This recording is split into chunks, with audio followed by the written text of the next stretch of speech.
adalah komunikasi dari atas ke bawah. Jadi informasi dari manajer itu akan disampaikan dan dikomunikasikan kepada bawahannya.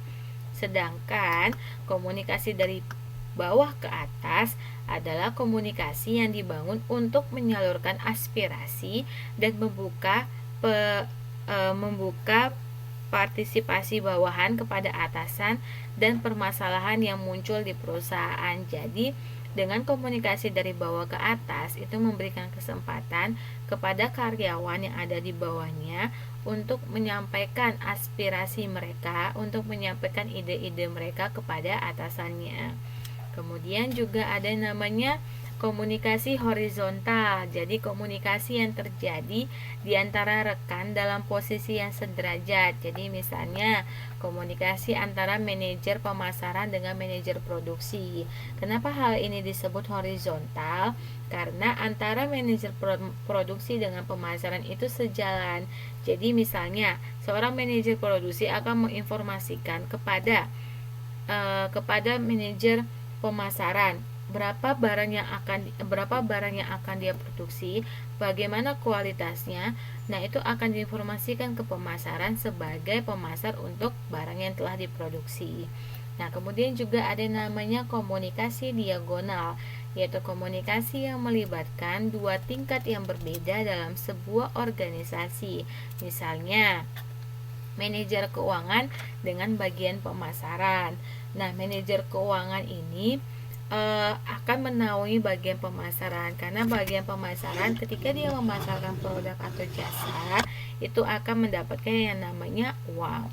Nah, bagian keuangan lah yang akan memanage berapa penjualan perharinya, kemudian berapa penjualan per bulannya, bagaimana keuntungan profitnya perusahaan. Nah, itu akan bekerja sama dengan bagian pemasar untuk mengetahui total penjualan dalam perusahaan itu. Nah, menurut Pandit dan Sudarta di tahun 2004 itu membagi pola jaringan komunikasi menjadi dua. Yang pertama komunikasi internal, yaitu komunikasi yang terjadi antara manajer dengan komunikan yang berbeda di dalam sebuah organisasi. Jadi ini dalam komunikasi internal ini dikategorikan menjadi komunikasi vertikal, horizontal, dan diagonal. Jadi komunikasi yang disebut tadi itu dijadikan satu. Kemudian juga ada namanya komunikasi eksternal, yaitu komunikasi yang terjadi antara manajer dengan orang atau individu di luar organisasi.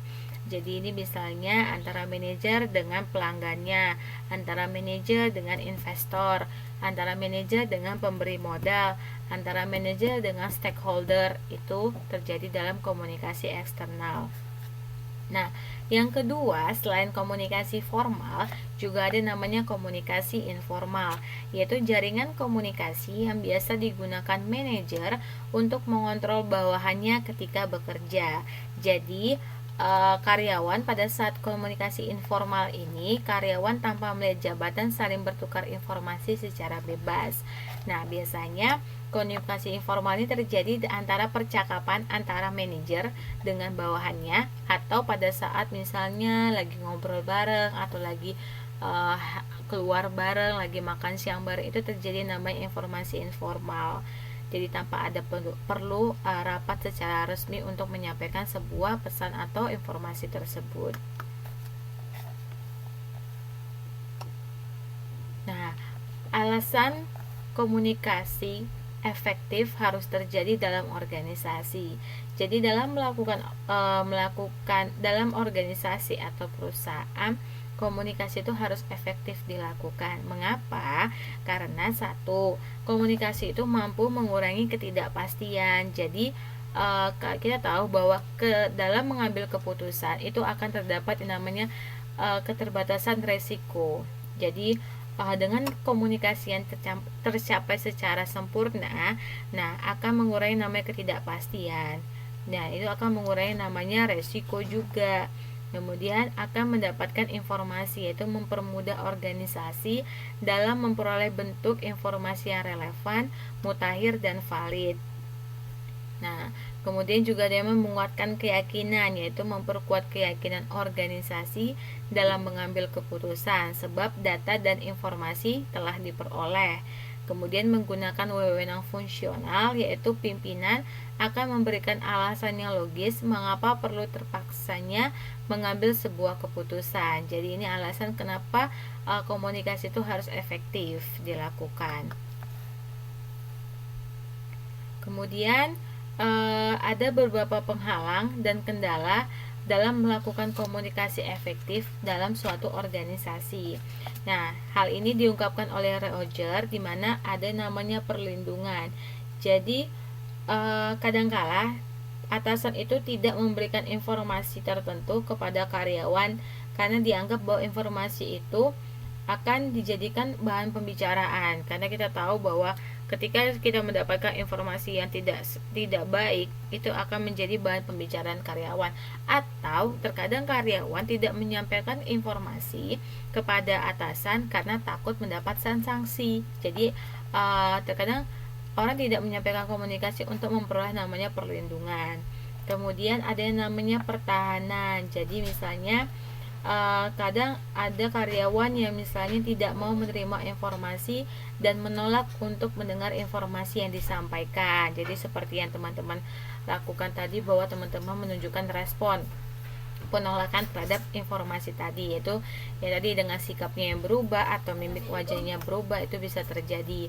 Kemudian ada kecenderungan untuk menghakimi. Jadi biasanya jika seseorang mendapatkan informasi mengenai keburukan orang lain, nah kita tahu bahwa kadang-kadang pimpinan itu langsung saja mengambil sikap tanpa mencari akar permasalahan. Hal itu pernah terjadi pastinya. Nah, itu jadinya akan ada kecenderungan untuk menghakimi. Jadi daripada dihakimi, orang tidak menyampaikan informasi tersebut. Kemudian juga namanya perspektif yang sempit, yaitu para pekerja itu biasanya malas untuk keluar dari lingkungan pekerjaan, sehingga biasanya cara pandangnya itu sangat sempit. Nah, karena cara pandang yang sempit itu, biasanya karyawan seringkali melibatkan suatu masalah dengan cara pandangnya sendiri dan mencoba untuk menyelesaikan masalahnya itu sendiri tanpa mengkomunikasinya ke sesama rekan kerja ataupun kepada atasannya. Nah, kemudian juga ada namanya ekspektasi yang tidak sesuai. Ekspektasi ini berupa harapan. Jadi, biasanya saat kita bekerja, kita mempunyai harapan.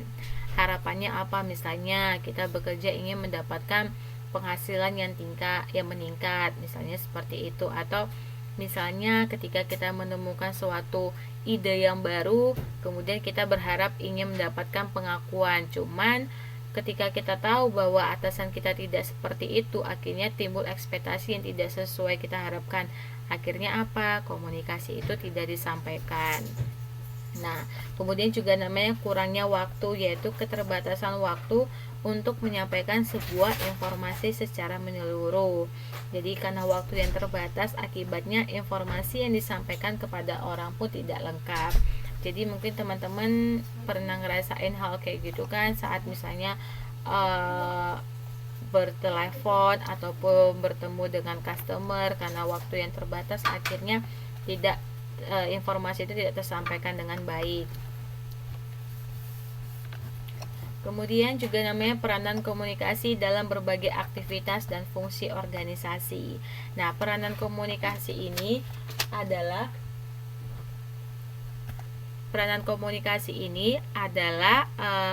yang pertama, kita tahu bahwa komunikasi dan perumusan kebijaksanaan, yaitu menyatukan pemahaman para pelaksana. Ada juga komunikasi yang berperan sebagai pengambil keputusan, yaitu memecahkan berbagai masalah sehingga dapat disampaikan pada stakeholder.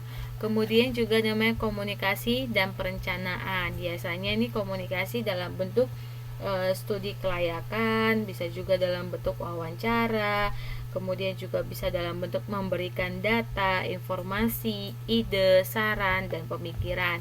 Itu biasanya dalam hal perencanaan. Jadi merencanakan dulu sebelum melakukan sebelum itu dikomunikasikan biasanya direncanakan dulu apa yang akan diinformasikan, bagaimana data yang diperoleh.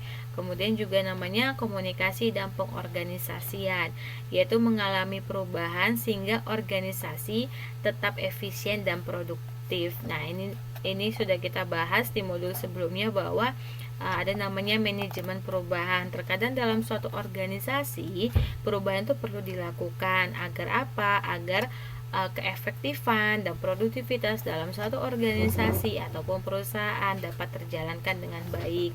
Kemudian juga ada komunikasi dan penggerak, yaitu proses penanganan unsur manusia, misalnya lewat rekrutmen, seleksi, dan pengangkatan. Jadi ini teman-teman mungkin pernah mengalaminya saat bekerja, itu ada promosi. Nah, promosi itu adalah pengangkatan. Jadi level dari tingkat pekerjaan itu meningkat. Nah, itu bisa dikatakan seperti itu. Jadi ada namanya penggerak. Nah, kemudian juga misalnya teman-teman ingin bergabung di dalam suatu perusahaan. Nah, itu ada namanya proses rekrutmen. Jadi ada proses seleksi di dalamnya. Siapa yang akan terpilih untuk dapat bergabung dalam suatu perusahaan untuk dapat bekerja. Kemudian juga namanya komunikasi dan pelaksanaan kegiatan operasional, yaitu melalui tulis dan lisan untuk memahami, menerima, dan melaksanakan aktivitas.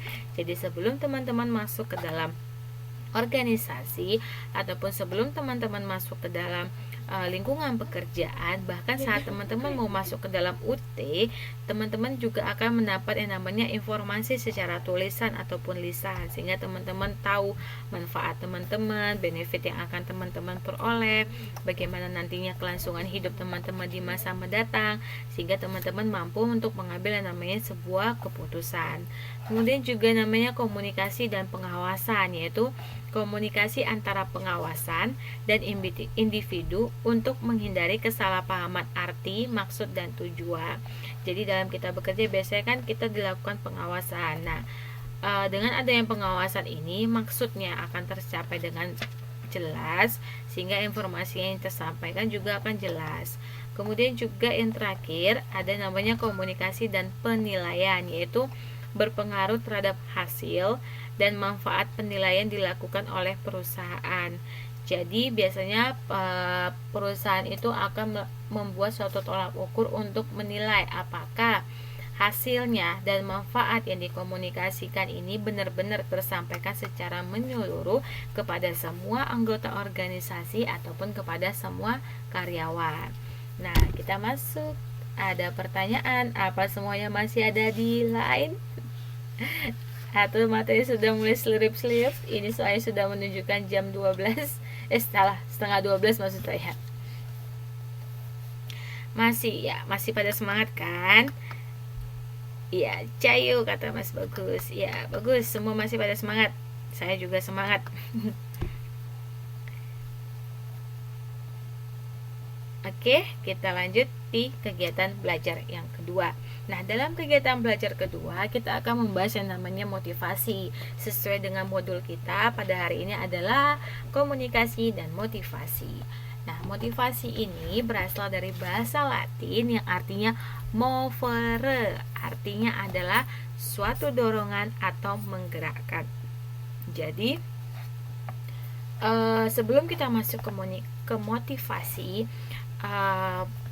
pertama kita perlu mengetahui pengertian dari motif.